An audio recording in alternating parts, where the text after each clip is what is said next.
Hello and welcome to episode 42 of the RDO podcast. Today we've got me, Alex, and super sub again, Liam. How are you, Liam? I'm very well. This has become a bi-weekly Yeah. podcast. Can you get any closer? I reckon closer. Well, just move your chair over. We've tested this. I know we had some complaints last time because the audio was all whacked out, and the only thing I can think of is that we're too far away. Is going deep. Deeper. So I apologise for the last episode, but I've literally tried 5 different dongles, 100 different combinations. We've been testing for the last half an hour. Yeah. So we'll see how this goes. I also want to say too, and I don't think it changed. We're at 49 subscribers on YouTube. Just get someone to subscribe. Just make it 50. One away. Just make it 50. Half a century. It's free. Just click it. Yeah, it costs you nothing. It costs you nothing. Just click it. You don't have to watch it. You don't have to. Just click it. Just click so we get 50 subscribers. Yeah. I mean, how long have you been doing it? 8 months? Yeah. That's pretty decent feedback from an unknown. Yeah. Podcast to take it from nothing to something. Yeah. It's decent. So just click it. Subscribe. Okay. So like, comment, share.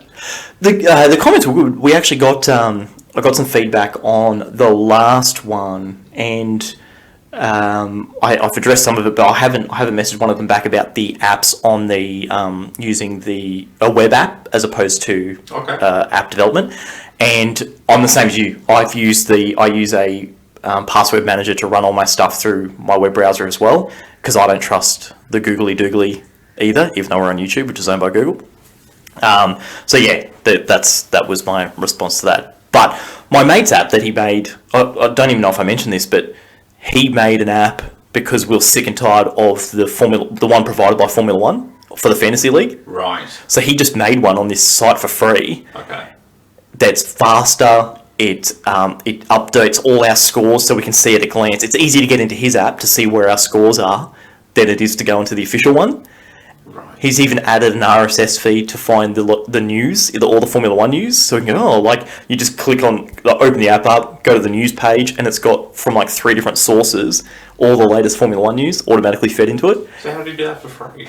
There's just an app. If you want to add some additional functionality, or if you get a certain amount of users, then you need to pay for it. Right. Yeah. But he knocked that up in 4 hours.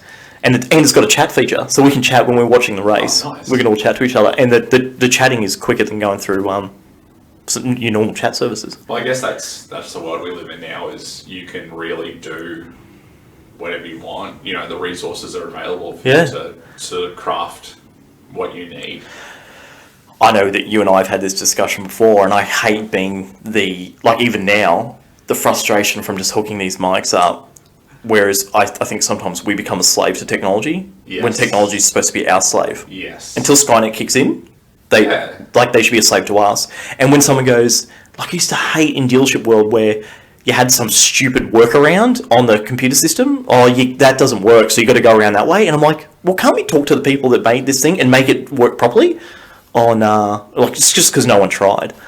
Well, I mean, about 5 minutes before we started recording, you all missed a wonderful spit the dummy moment from Alex when his beautiful, what is it, an analog yet also digital watch? Alpina watch. It's so annoying. I love the look of it. I didn't buy it. I didn't want a hybrid watch. I just like the look. Right. So I bought it. But it's an analog watch, but it pairs to my phone. And it did not, and it wouldn't shut up. It just kept beeping. And my rational brain would say, hey, if you're a watch, right, and you can't find the phone that you're paired to, just keep telling the time. Just keep telling the time. But does this tell the time? Nope. No. It reverts back to stock settings 10 past 10. Just tell the time. And then it doesn't matter if you connect or not. I don't care. It was pretty close to 10 past 10 as well, so that would have been sufficient. Yeah. Well, what is it? Even a stock clock's right twice a day? Yeah, exactly. So, yeah. Sort it out. Now, we've got a couple of things that we want to talk about today. I think the biggest news at the moment is the state of the crypto markets. Mm-hmm. An absolute demolishing. What did we drop? 50% it was 30% in the first drop on last week, and then another 50% Now it's huge. It's starting to recover a little bit, and this is where the true professionals and the ones with their heads screwed on correctly. This is where we thrive. Now, I'm used to this. I've been through this before. So, in 2017, I remember massive fluctuations. And when I'd seen this one, I didn't even flinch. Well, I think that's the problem with today's market is we've seen such a rise in people engaging with the crypto market. But in saying that, you've got a bunch of people who haven't been exposed to it before like you have. So this is the first time for them. So this is where you get, the panic selling and things like that, where it's like, oh, I've never seen this before. My portfolio halved overnight. The big thing I take it's obviously people's attitudes towards it. So the one big thing is, like, you were very careful of it. I think you're very aware of this. You said that your portfolio has halved. What fresh people say is, I've lost. Correct. But you haven't lost anything. No. But a surefire way to lose? Sell. Correct. But I was even talking to my dad at lunch, and he's acutely aware of it now that Koshi said that Bitcoin's a thing. He's sort of aware of it now, and he kind of asked me. And I'm like, oh, my portfolio is down like $15,000. And he goes, oh, sell. Like, why? Why? And he's like, oh, I don't know. And I just think it's interesting that that's where people go. It's that fear kicks in, and then boom, you make a rash decision. But it's funny that you see that in other worlds as well. So the biggest example that I see is deal or no deal. So people don't understand the concept of owning something. Right. I feel, and especially with crypto, because it doesn't seem like physical, Yeah. or it's not in your account, it doesn't seem real. Right. Because you'll see it all the time. Like, someone will have like 30 grand offered by the bank. Yeah. And they might only have, 50 on the board, or the other one's $50. Yeah.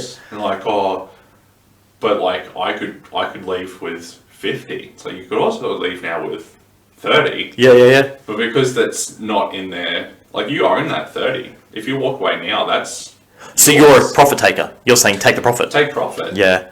Like, it doesn't make, but the understanding, like the psyche behind it is like, oh, it's not real. So I haven't won or lost anything. Because you see them walk away with the $50 and they're like, oh, but that was never real. Like, yeah, it doesn't count. Yeah. It's like, yeah, but that is real. You had a $30,000 check in your hand. You just made a bad play. You just made a bad play.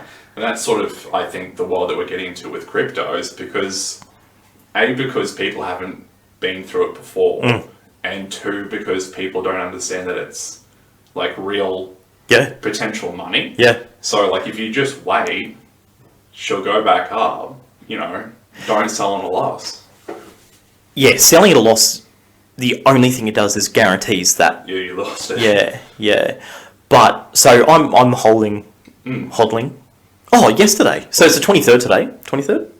It's the 23rd today. Yesterday was a significant day. Yesterday is Bitcoin Pizza Day. Right. And that is where in 2010, a guy paid 10,000 Bitcoins for 2 pizzas. And he put a blog post out. I've spoken about this before, but yesterday was the actual anniversary.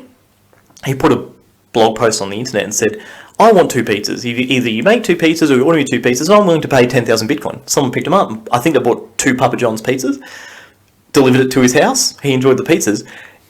That now is worth, I don't know, $500 million or something like that.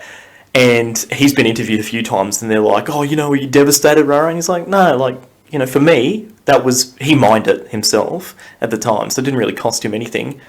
And it was, he's become a part of Bitcoin folklore. And also, he was one of the first people to really tangibly use it for something that wasn't drugs on Silk Road. But I guess too, like, you can't really be upset about something that you never had. Yeah. But I feel like in society today we are. Yeah. You often... What if I could? What if I would? What if I did? Well, it's the conversation we had a couple of weeks ago about video games, where people are like, oh, it didn't release today, it was supposed to come out today, I have to wait another month. It's like, but you don't know if it's like, you don't even know if it's a good thing yet. You don't have it. Yeah. So why be upset about this potential? Yeah. You know, live in the moment. Live in the moment. And that actually draws back to the crypto market stuff, is like the amount of people that I speak to that have that attitude, oh, I've lost, or oh, I sold and then it went up, and they're devastated by that. And I'm like, you're actually recognizing the negativity you're putting on yourself for no reason. You know, you've made your decision, live with it, you know, and learn from it. And don't, I often feel that people are not they're not collating the right data in these markets. And I think people don't think that their attitudes are a factor. But it's all attitude. It's all attitude. It's all attitude. If you keep your head screwed on straight, you can make mega. But if you get heightened, if you are anxious, if you are checking that portfolio for 5 minutes, not only are you going to do yourself some psychological damage, but you're going to make a rash decision that's not based on any sort of fact. No, and it is just like every other market. It is based on basic principles, but everyone seems to forget that and just go with the heart. That's they get how you should do it. They get stuck in that moment. And I think what's not helping, and look, this is a double-edged sword. It's weird seeing it differently in this cycle to last cycle, where there's so many more people into it now, and the ability to broadcast your trades is larger than it was before. So in a way, it's more dangerous now because people with even less of an idea are in it. But at the same time, I like that more people are adopting it and picking it up, because to me, it still is the future. I don't think it's going to replace money, but I definitely think it's going to become 20-30% of someone's financial portfolio going forward. If you want to hedge against the dollar, you can go buy gold, you can go buy silver, or you can buy property, or you can buy a digital asset. So I like it. This stuff is this correction that we've had is so normal. And I remember the feeling of much bigger corrections in 2017, and you just wait it out. Put the phone down, close the Binance app.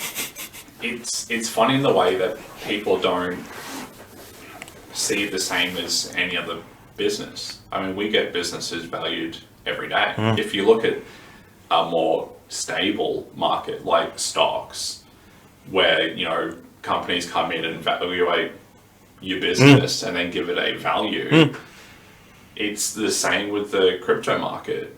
But a lot of people don't look at it the same way. You will get corrections and things like that, and it's again normal. But I think, again, like I said, people don't seem to think of it the same way as standard stocks and shares. Yeah, they think it's fancy because it's magic internet money. Exactly. But these corrections too, you also have to think, so what causes a correction? Correction is just more selling than there is buying, at its core. When you see red is selling. Okay, so these red candles that are popping up, it's purely just people selling. And a lot of people, most people, have made money because it's in the heights. So it's, to me, it's not. It's just another stage. It's just another.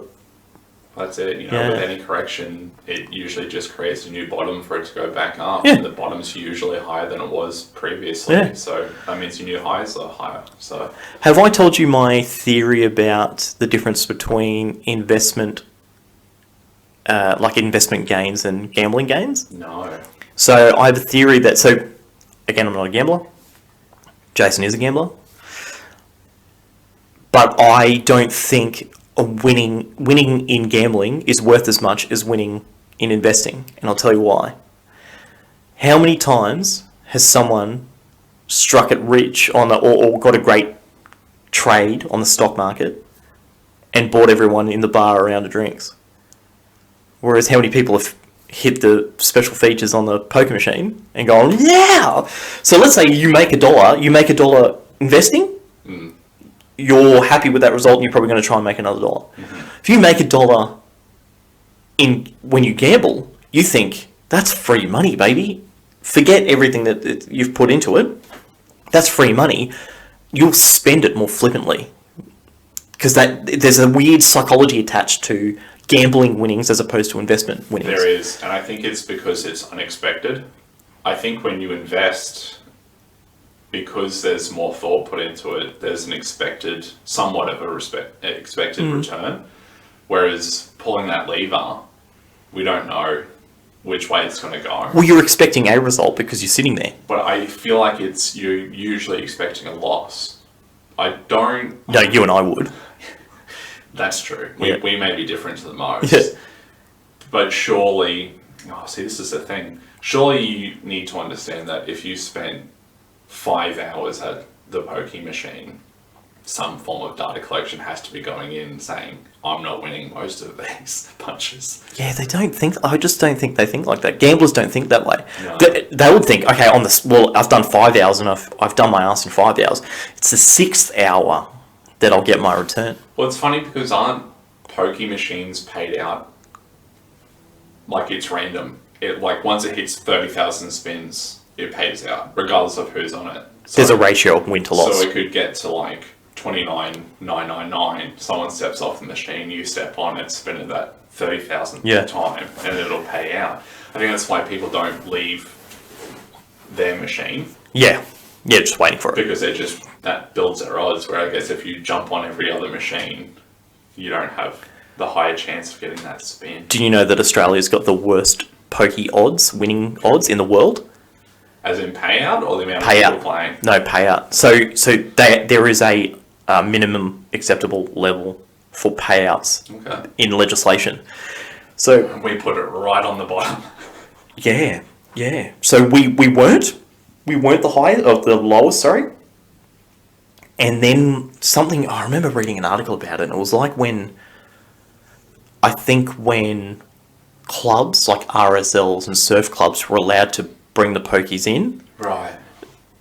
We want to rob the old people. Correct, yeah, and that's when the government went in and said, hey, like, let's just wind the wick up a little bit. It used to be sort of like there was no rules behind it. Right. And then they said, no, they realised they had a big problem. So they actually put minimum standards, but our standards... So if you go to Vegas, statistically, you'll win more money in Vegas than you'll win here on the pokies. Because it's built into the system, the win ratio. Now, in saying that, would you say that's because the population difference? So... America's got what? Like 330 million people? Yeah, how many has Australia got? 26 million? Yeah, okay. So we have to make our money back? Well, if you look at the profitability, like if you look at the same ratios of the amount of people playing, you've got a lot more people playing the machines in America, just purely because there's more people. So whilst it may be paying out more, it's also bringing more in. Yeah, I think that's a byproduct of it. I don't think that's how it gets there in the first place. I think it's purely just greed here. A surf club realises that they First America, the greediest place in the world. Yeah, but they... I don't even think you're allowed to... No, what is that stat? Oh, no, do you know you're not allowed to buy a lottery ticket in Nevada? It's illegal. Really? Yeah, so people have to drive. There's a newsagent on the border of Nevada and Colorado. Is it Colorado? And they drive there just to get a lottery ticket. So there's this weird rules. But yeah, you can play any other. You can also do heroin over there legally in some states. So I don't. We'll get there. But no, I think that it's a little bit of a greed function. The idea that you can have, an RSL club could put 4 machines in and become massively profitable. And there's probably a point where it's like it's not worth it. But I hate them. I think they're disgusting. I'd rather spend all that money on Daytona USA. Yeah, it is a very strange concept because I have been in the casino a few times, but I've never put any money in. The only thing I would put money into if I did go to a casino would be some form of card game like poker. Yeah, because it's a bit of a theatre. Like you're paying for a... Well, poker you can actually win because that's a game of deception, more or less. Yeah. You can be lucky and get good cards, or you can also bluff. Yeah. So some ownership is on you. Yeah. Whereas if you're playing any other game, it's luck, more or less. Well, I mean, I don't mind paying. Like, if I go to a casino, I might have a punt. Like, I might say, okay, I've got $100 that I'm going to spend on some stuff, but I'll never put it on the pokies because I'd rather play Call of Duty if I wanted flashy, screen lights, than. But the card thing, to have the croupier there and have a bit of that atmosphere, and I kind of get that, and I kind of get the way I see it is I'm paying for the privilege to play. Yeah. And I don't go in there going, I'm gonna make money. I go in there because I know I'm gonna get fleeced. I'd like to play the game where I have the best odds of making money, or at least getting it back.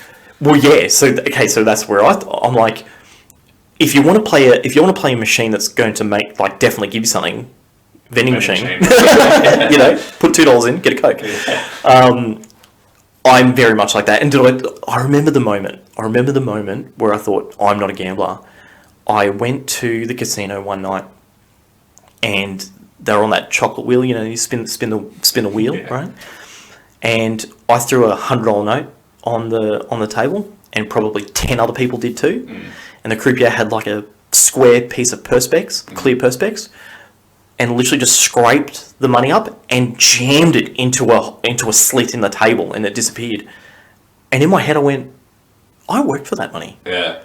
I worked for that, and she literally just fisted it away, and then I'm like, this is madness. Like, I've just gone and handed them this money. Well, no one seems happy on the machines either. Like, if you go into a casino, it's not a happy environment. Yeah. Like, you're walking through a dimly lit room, purposely built that way so you don't know what time Yeah. it is. Yeah. The people who are punching, they're not sitting there with grins. No. Like, that's something else. It's not me. And look, a shout out to any pokey people out there, but there's other things that you can do. Go download Call of Duty Warzone. And it's not to say that you don't feel, tension or fear investing, because your investments can go down too. Yeah, for sure. But it's a lot safer than just chucking pineapples through the slot machine. Do you think? Okay, that's funny. Do you think there could be a business model there where you could have a bar that's open 24/7 when you could go and punt on markets? You buy shares and stuff. Pissed. That's interesting. Well, we do it. Okay, so we can't say, that's irresponsible, because we do that with gambling.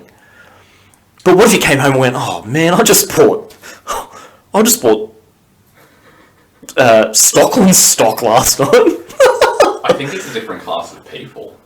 Are you going to get the same crowd? Are you going to get people that are going to go in there pissed at 3 o'clock and bet on shares, buy shares? But we don't know. We don't know what's there because it doesn't exist. It doesn't exist. So what would you call it? So it's not a casino. What would you call it? A stockino. You want it to be close so that because how I usually end up at the casino. Stockies. That's it, right? So when you've had enough, or you've just been kicked out, it's 12 o'clock or something, and the place you're at is sort of walking people out, and then they go, the best place to go is the casino after that because it's open all the time, right? So you need to be open 24/7, and you need to have a name that sounds cool enough that when someone floats the idea, everyone's like, yeah, Stockino!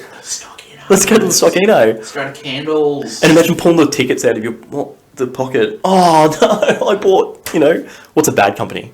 I bought Blockbuster. I bought Blockbuster shares. Damn. I don't even know the terminology because I don't go out on big gambling nights when I make a loss, but... Have you seen the vending machines for like Video Easy where you can still go and rent? Yeah, that's wild. That's insane to me. Yeah. Who's still doing that? And who's picking the movies to put in? Like, that's someone's job. That's someone's job to source the DVD. Where do you even get DVDs from? JB Hi-Fi, I guess. And then you need to put them in a vending machine for Karen who I assume is the only person buying these. I think I saw the guy delivering the videos. He wrote a penny farthing in. Yes. Yeah, and he had a whole, top hat on. Yeah. Smoked a cigar and he was putting DVDs in. You know that's how Netflix started, right? Netflix was so you would fill out a form with what you want, and they'd post you a DVD. Right. Yeah, that's how Netflix started. How did the penny farthing start? Who came up with the concept of an 8-foot wheel next to a 8-inch wheel? It was the gearing. The reason why the wheel had to be so big was because if they couldn't get it to go fast enough because they didn't have the gears set up. So they just put a massive wheel on there and it was geared quite high so they could go high speed. Yeah, I don't think you want to go high speed on that. Stopping's not brilliant. I think stopping means you have to get off. Mate, it was in the 20s. What are you going to crash into? A horse, which could potentially kill you. So I sold a car to a guy that was almost a centenarian. This is when I was in Sydney. He'd be a centenarian now if he's not dead. And he lived in Sydney in the 1910s, 1920s. Right. And I was like, oh, at least you could get a car park then. And he goes, Sydney has never changed. In the 1920s, when my dad would drive, we had a car, and he'd drive around, you couldn't park anywhere because they had the horse, not stables, where you tie your horse up out the front. So he'd drop my mum off and then just have to do block after block after block after block, which is the same as what you have to do now. So he's like, in 100 years, it hasn't changed. It's a good era though. I mean, probably before the 1910s, we had too many rules then. But if you go into the 1800s, where you could just shoot someone if you had a discrepancy, yeah, meet me outside at 12. So is that the strat that you want? Because I like there was a Greek one. So in ancient Greece, there was a terracotta pot in the middle of the town square. Okay. And you'd write the name of someone that you didn't like, and you'd put it in the pot. And at the end of the month, they would empty it out, and whoever had the most amount of votes was told to leave the town. Really? Yeah, what a great idea. Couldn't you rig it? Or is there someone monitoring the pot? Because couldn't you just write Alex 50 times? No, I think they'd know because there's more people. Plus it'd probably take time to carve it into the stone. Yeah. Why have you got this terracotta pieces factory going on? Because Jeff's a dick. That's why. Yeah, why now? Yeah, so I thought that was... Actually, that brings me on to something else. Because I think... So that scenario is great because there's only so big a cohesive society can be. And there are digital examples of this. So, I don't know if you know, but are you following that chat group, that Telegram group for the crypto bot? No, I have it, but I don't really follow it that much. So it had 80 people, great community, memes all the time, great banter. Then it got another 30 or 40 people have sort of hit, and now there's some bad eggs coming in, really aggressive, want to fight, and sort of upsetting. And system. It's ruined. Yeah, right, but what are we supposed to do? It's digital. We should just be able to kick them out, and then is that the right thing to do? Now we're happy. The main majority of users of that chat group, we're all happy. That person that's having an aggressive time's probably not happy and they're probably not enjoying it either. So do they just go and find a happy space? Should it be acceptable to be ostracized from a group if you're not cohesive with that group?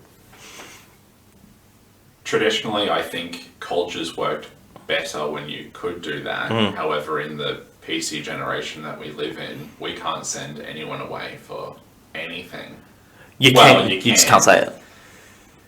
Yeah, I think there are some studies that do correlate with population size and happiness. You generally find towns with less people in them are happier. Yeah. I mean, the biggest problem that they say with Los Angeles, which is supposed to be where dreams come true, is traffic. Yeah. So no one can get anywhere. They hate it. Yeah. So there is definitely some correlation with, the amount of people that we're involved with. I think it just becomes unmanageable. Unmanageable, I think, is the key because, and I think social media is a perfect example of it, is because we put everyone together, the entire world on one platform and said, does this work? And I don't think it does. Well, this is the other thing too. they say that opinions online are it's only generally one person's opinion, and then everyone else echoes it. So if you get someone talking shit on someone's post, that's one person's thoughts towards that post. Then you get everyone pile on.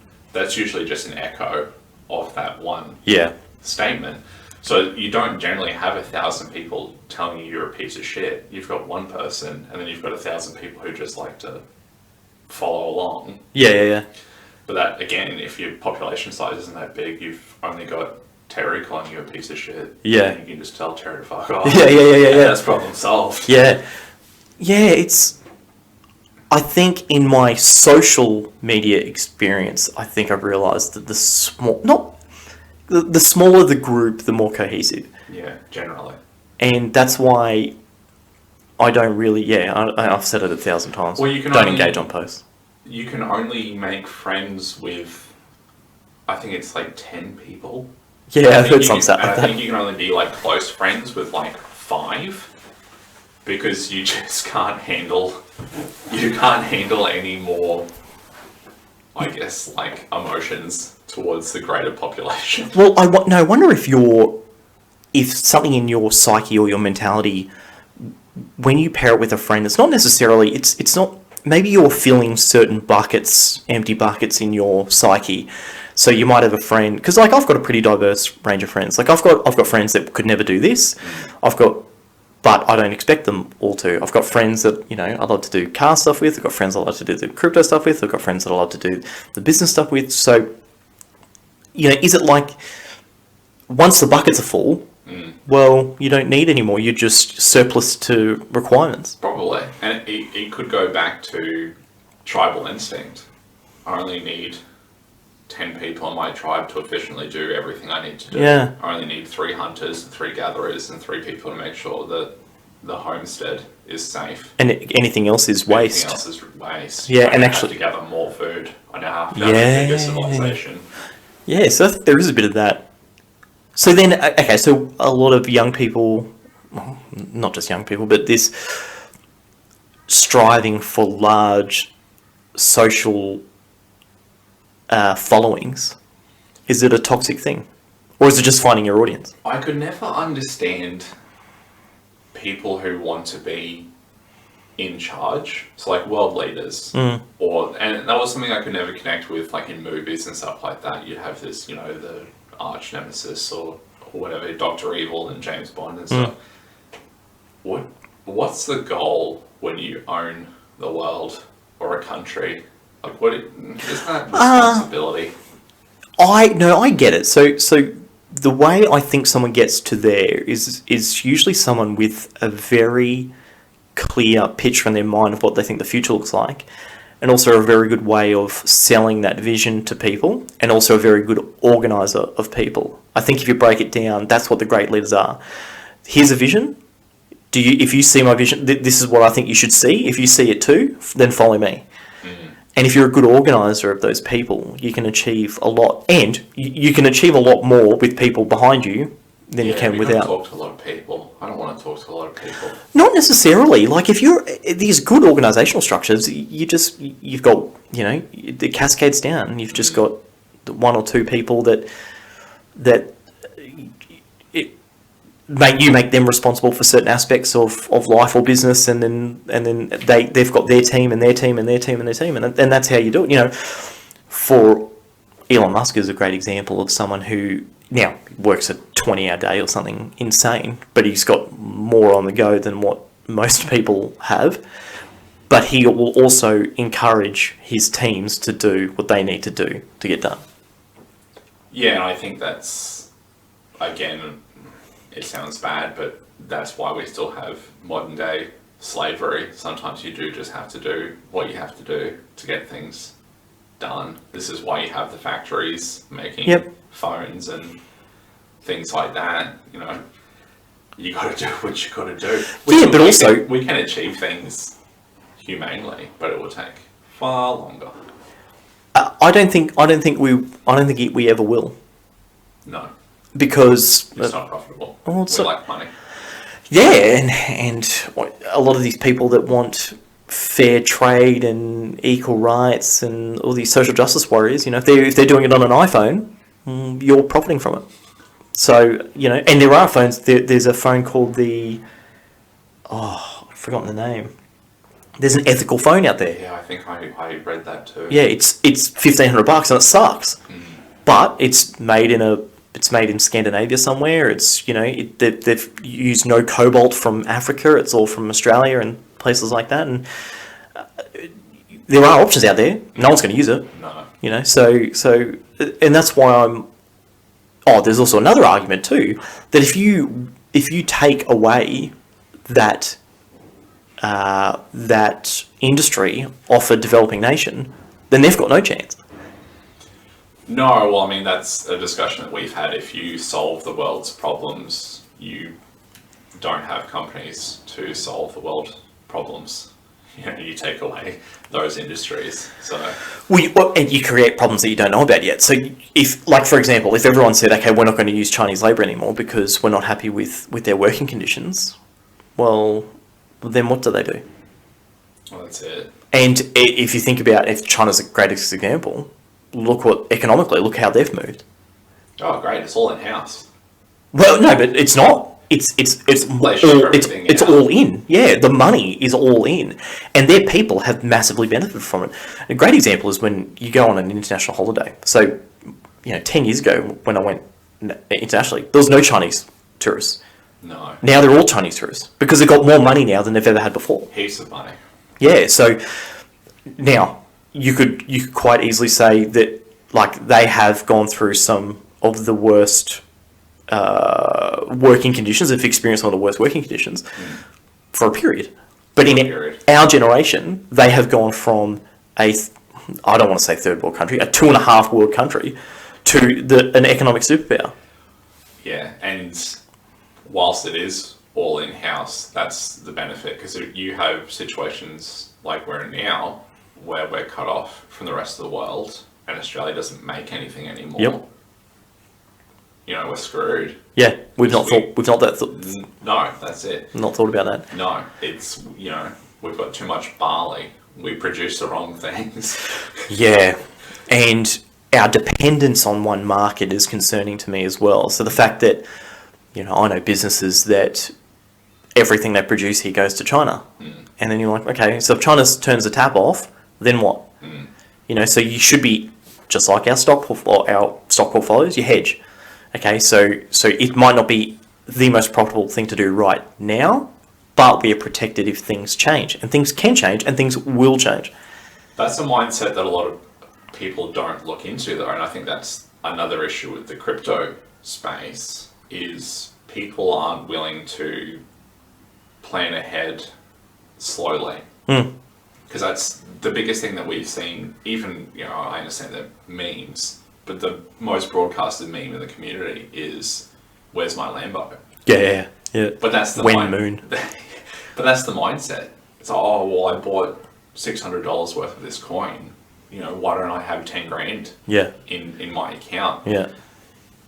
A lot of people aren't willing, and you see it in the workplace as well. A lot of people make bad decisions in the workplace because they think, this will get me to instant gratification. Yeah, this spot now. Yeah. It's like, yeah, but it's not going to get you to where you want to be in 10 years. You really need to be looking ahead. So I also think the problem with a publicly listed company is that forces that attitude, because a shareholder wants the money now too.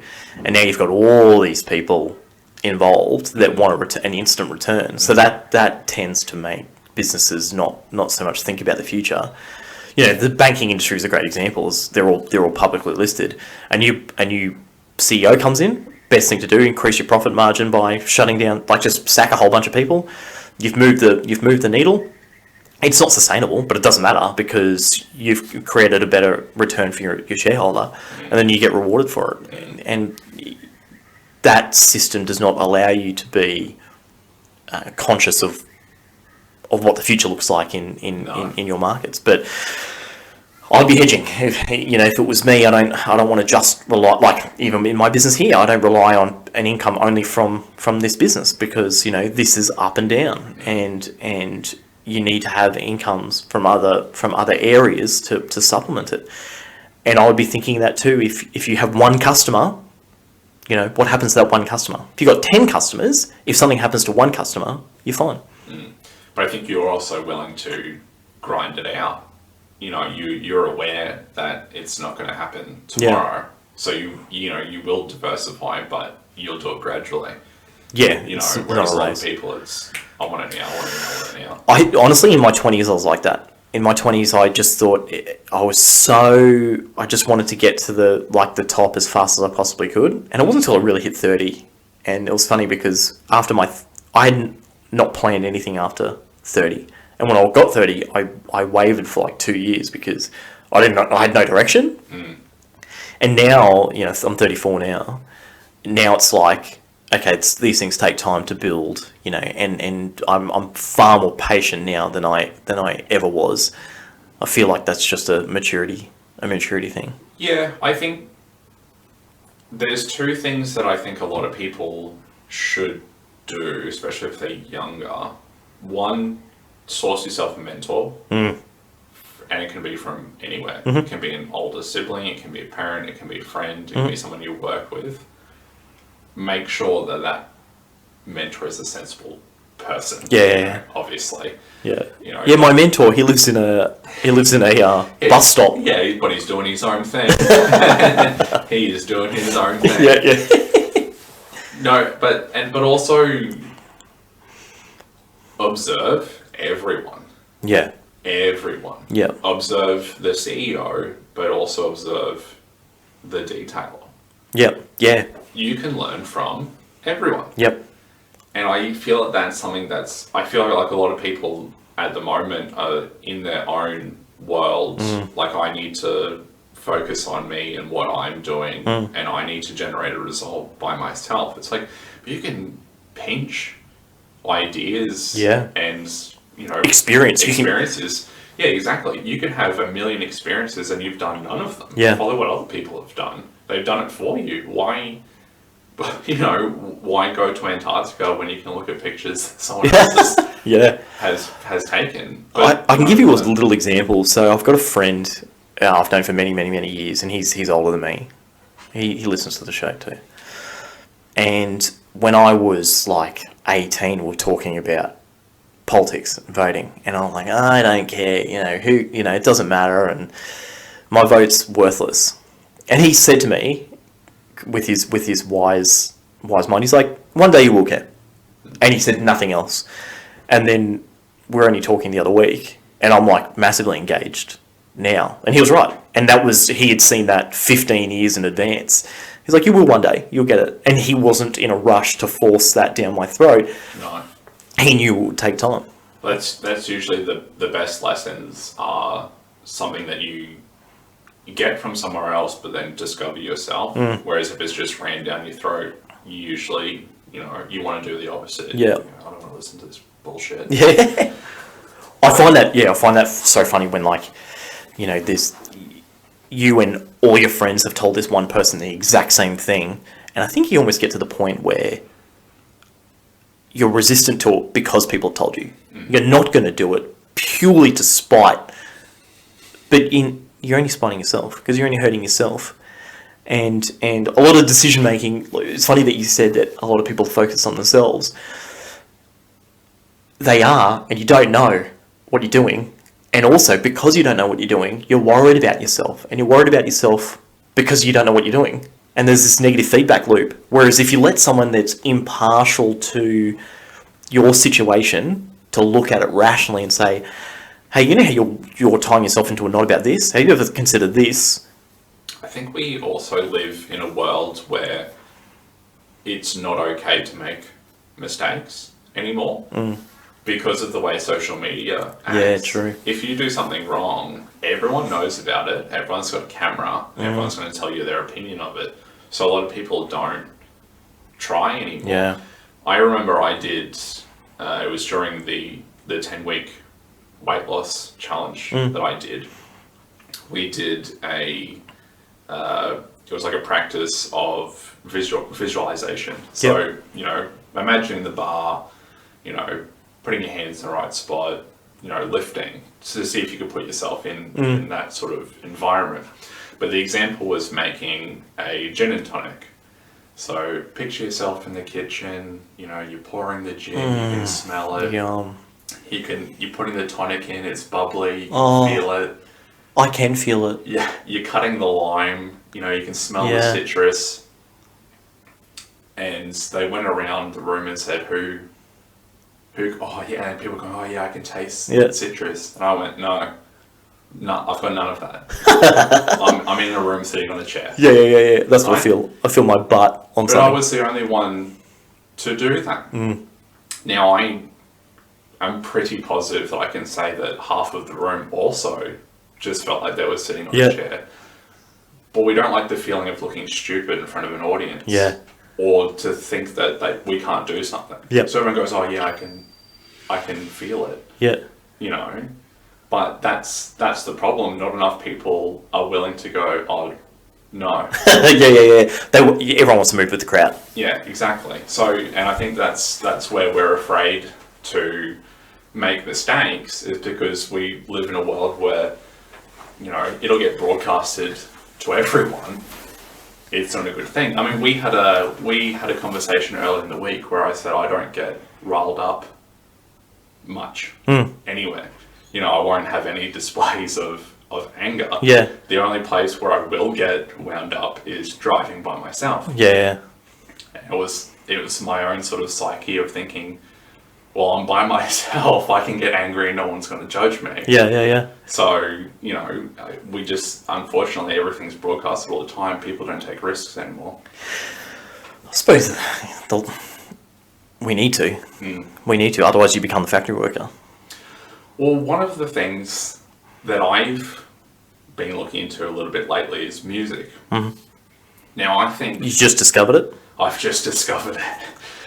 No, if you look at the music from what's doted as the greatest generation of music, which is at the moment the 80s, it's interesting because it was formerly the 60s. So people thought the 60s was the greatest generation of music until it got to about the 2000s. When they did the study again, people said it was the 80s that was the greatest generation of music.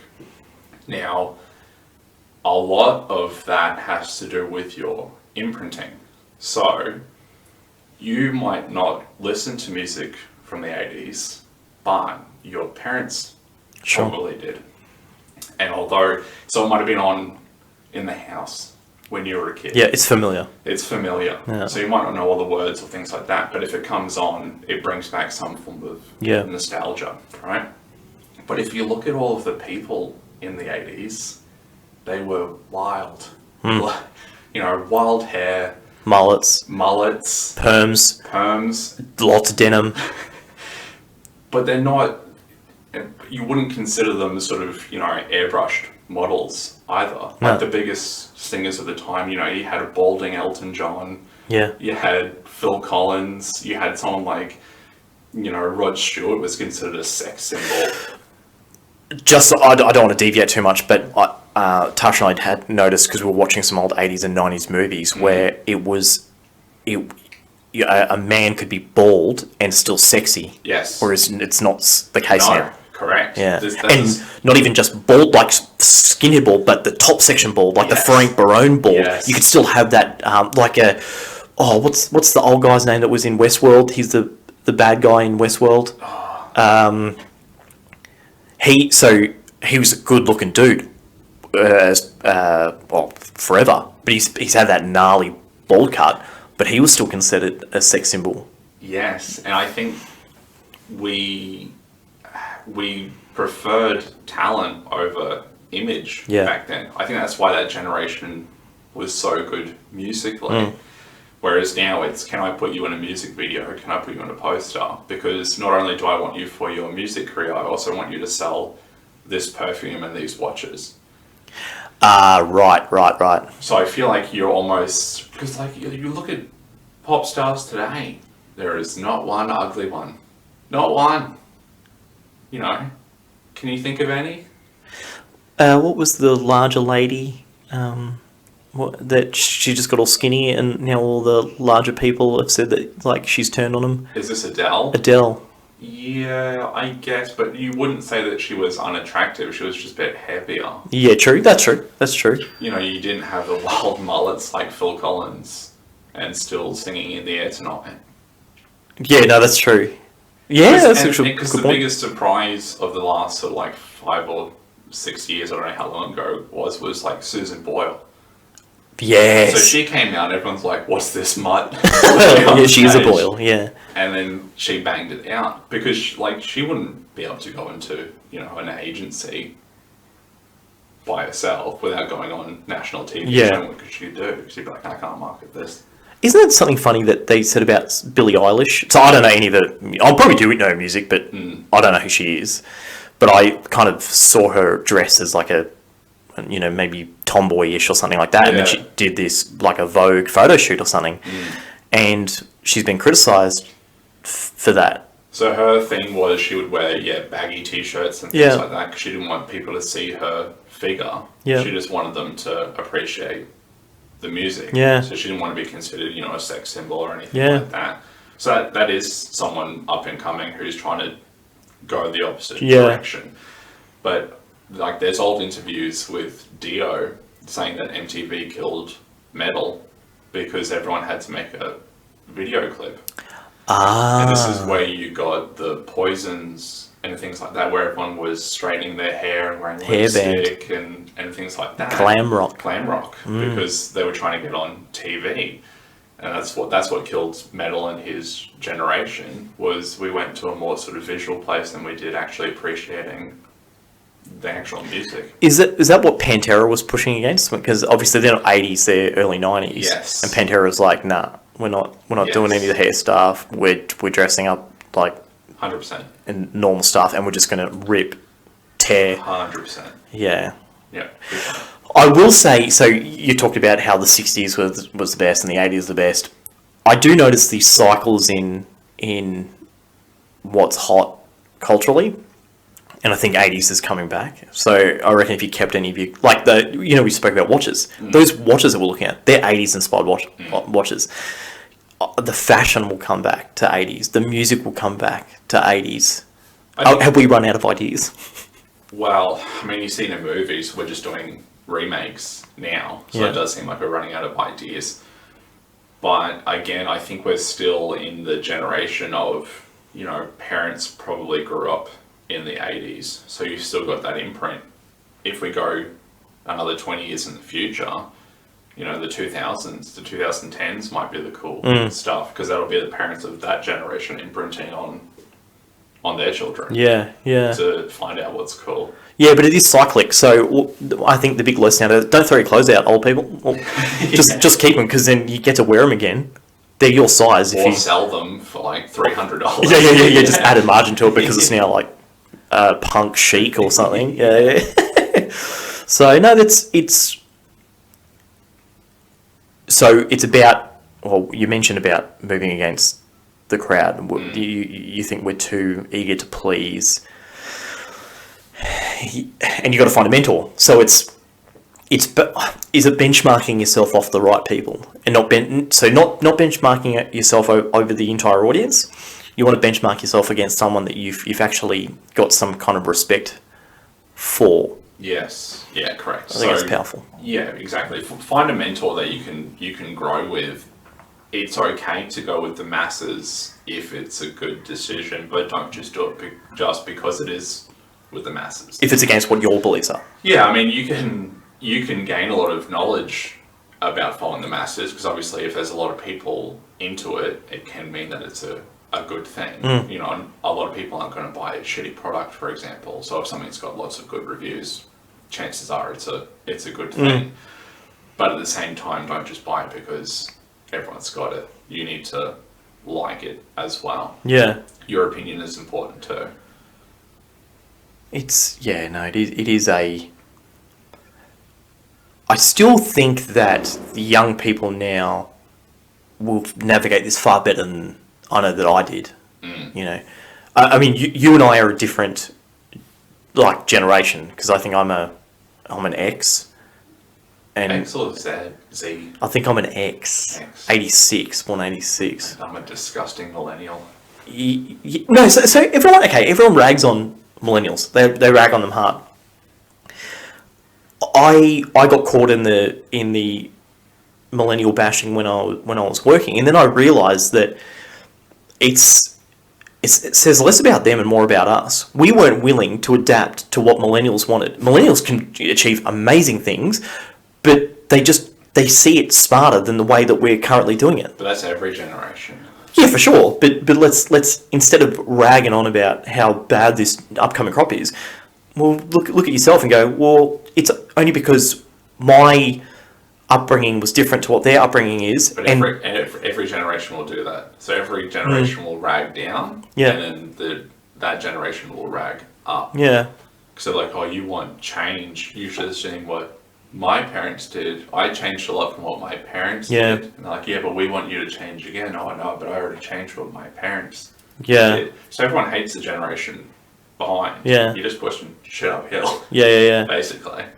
The only thing I've got negative to say about the generation ahead of me is that they had the best economic times and they squandered it. This is true. Yeah. But work ethic, they had very hard workers.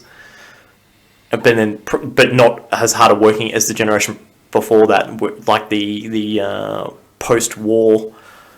We had to build things. Yeah, during war and post-war was probably the hardest times. Melt down all your pots and pans to make probably the best times was like we were saying at the start, the 1910s, 1920s, where some of the most economically prosperous times. Although no, when was the 1920 was the financial crash, wasn't it? Yeah, I think that you can. I almost feel like work ethic is tied to. It shouldn't be, or it's tied to reward, whether that be financial or psychological or status. Work ethic is tied to reward, and I think we say that the previous generations potentially had a harder work ethic, but generally you could get something with what you worked for. I think the issue in today's society is there's so much emphasis on materialistic shit. Yeah. That this generation is working, but then squandering it on crap, and then being like, "Oh, I'm not really getting anything for my work. Like, I don't have a house or a nice car." It's like, yeah, but you've got like 16 fucking iPhones and watches. Interesting. So maybe it's not that. I worked hard, I got a house. It's like you didn't have other shit to spend it on, because the only other thing you were spending on was bread. So in Liam's world in the 1980s, there was houses and bread. But no, it is an interesting point. So like, if I'm kind of drawing a graph in my brain of like, so obviously we are making,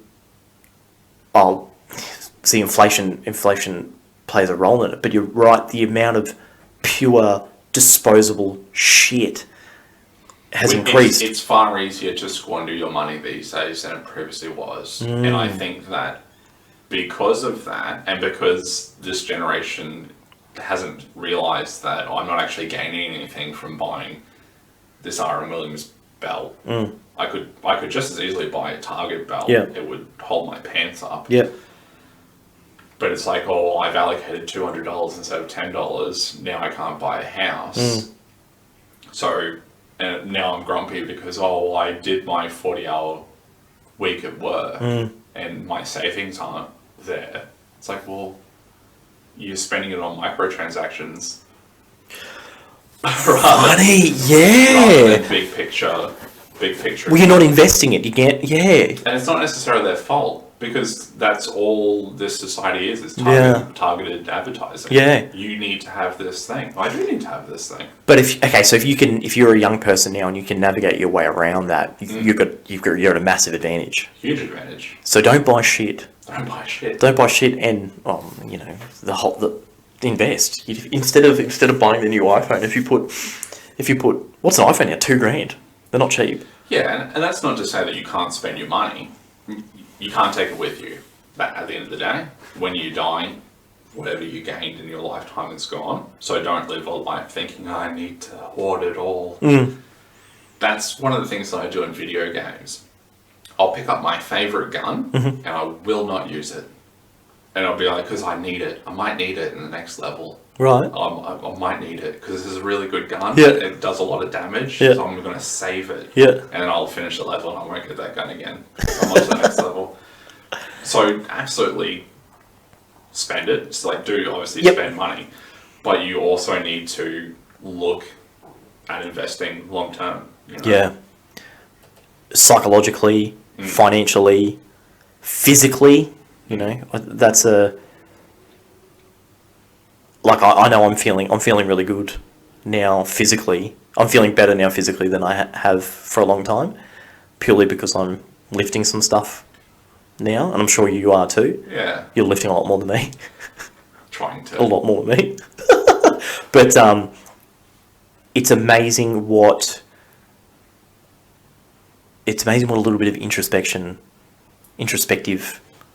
Well, you made an interesting comment earlier in the week. So you said now that you're working for yourself and working less hours, your need to treat yourself has gone down. Yeah. So you're not buying, shiny shit. Yeah. And I think that we get it stuck in this culture of when everyone's together, people go, oh, look what I bought. Yeah. Oh, I need to buy something now too. Yeah. Because they're here and they're working and I'm working, so I also need to buy something. Yeah. So your investments are smarter now that you're out of the big grindy machine. Yeah, I had said to put some clarity around. I had a conversation with Liam saying that since I went from the 60-hour week to whatever my work week is now, I used to just constantly retail therapeutinate myself, and literally just every week just have something delivered to the house, and big ticket stuff and dumb stuff and ever since I started having that free time, I don't feel that need at all.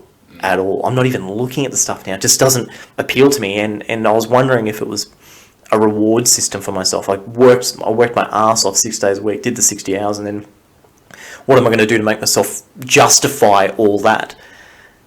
Which is just, it's the gambling thing, isn't it? You're just throwing money at something to get no return. Yeah. So, yeah, that's an interesting point. And look, I suppose you're going to be at a massive advantage if you are working 60 hours a week and reaping towards the 60 hours a week, but instead of filling your bucket with shit, if you were smart about it, you might be able to jump out of that industry really early. Well, that's it, we work until we're 70. Probably don't have to. Yeah. We've just got a lot of shit. I won't be. And on that note, thank you very much for joining us. Like and subscribe if you've made it this far. Thank you. And we'll see you on the next RDO. Catch you later.